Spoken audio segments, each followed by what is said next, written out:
Hoy vamos a sumergirnos en casi medio siglo de la historia de Honduras.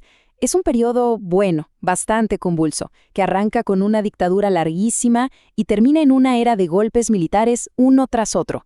Es una historia de cómo se cruzan el orden impuesto a la fuerza, una modernización súper acelerada y una inestabilidad política que parece no terminar nunca. Para arrancar, quiero que escuchen esta frase sobre el dictador Tiburcio Carías. Suena fuerte, ¿no? O sea, ¿cómo es posible que alguien, hoy en día, pueda extrañar a un dictador? Bueno, para entender de dónde sale esa idea, tenemos que retroceder un poco y ver cómo era Honduras antes de él. Y es que, antes de 1933, Honduras era un caos. Literalmente. El país llevaba décadas metido en guerras civiles entre distintos caudillos. Imagínense vivir así, con la constante incertidumbre de si te iban a saquear la cosecha o la casa. En medio de todo ese desorden, aparece una figura que hace una promesa muy simple, pero muy poderosa: paz. Eso sí, a cualquier costo. Muy bien, hablemos de ese periodo. El famoso Cariato, el gobierno de Tiburcio Carías Andino. Fue una época llena de contradicciones, como una moneda con dos caras que no podían ser más distintas. Por un lado, Carías logró lo que parecía imposible. Acabó con las guerras civiles. Se terminó el caos.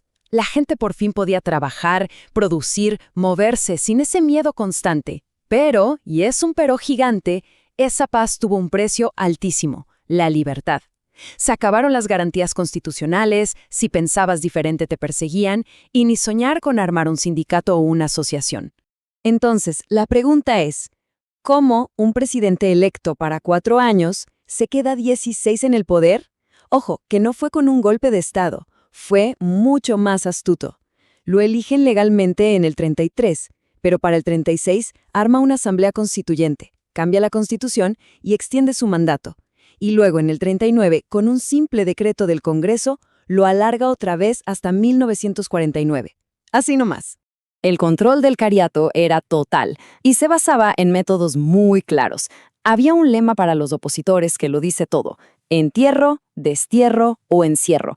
O sea, no había muchas opciones. Tenían una policía montada que te perseguía por todo el país y además un control psicológico muy fuerte, como obligar a la gente a firmar libros cada fin de semana solo para demostrar que eran leales. Si no firmabas, pasabas a ser enemigo del régimen al instante. Pero, como siempre pasa en la historia, el péndulo se mueve. Y después de 16 años de represión, cuando Carías finalmente sale del poder en 1949, el péndulo se fue para el otro lado con una fuerza increíble. Honduras entró en una etapa corta pero súper intensa de apertura y modernización. El contraste fue brutal. El país pasó de estar totalmente cerrado a una explosión de desarrollo bajo los gobiernos de Juan Manuel Gálvez y Ramón Villeda Morales. Fue como si hubieran abierto una represa y toda la energía contenida saliera de golpe. Y no eran solo palabras, Fue algo muy concreto. Empezaron a crear todas las instituciones que son la base de un Estado moderno: el Banco Central para manejar la economía, el Seguro Social para proteger a la gente, la ENE para llevar electricidad, el SANA para el agua. O sea, estaban construyendo los cimientos del país. Y la cosa no paró ahí. Las reformas sociales fueron enormes. Se le dio el voto a la mujer. Se creó por primera vez un código del trabajo que protegía a los obreros. Todos los exiliados políticos pudieron volver, y se empezaron a construir carreteras para conectar al país. En poco más de una década, fue una auténtica revolución. Y todo este avance se veía en la calle. No era algo que solo estaba en las leyes. Empezaron a aparecer edificios modernos, nueva infraestructura. Era la imagen de un Estado que por fin invertía en su gente. Honduras estaba cambiando a una velocidad de vértigo. Pero aquí la historia da otro giro de 180 grados. Todo ese periodo de esperanza y modernización se cortó de raíz. Ahora entramos en una nueva etapa, una donde el poder principal ya no está en el gobierno civil, sino en las Fuerzas Armadas. Empieza la era de los golpes de Estado. Lo que vino después fue un ciclo interminable. Miren esta línea de tiempo: gobierno que intentaba consolidarse, ¡pum!, golpe militar. El golpe de 1963 contra Villeda Morales fue especialmente trágico porque frenó en seco todas esas reformas. A partir de ahí quedó claro, el poder real ya no estaba en el Palacio Presidencial, estaba en los cuarteles.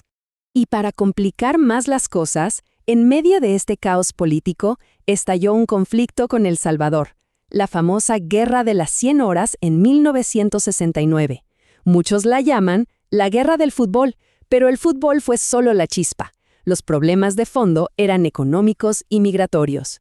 Y la guerra fue muy cruda, no fue para nada un juego. Hubo bombardeos sobre objetivos estratégicos en Honduras, como se ve en este mapa. Fue un conflicto muy corto, sí, pero dejó cicatrices profundísimas entre dos países hermanos. Y si hay un nombre que define esta era militar, es el del general Osvaldo López Arellano.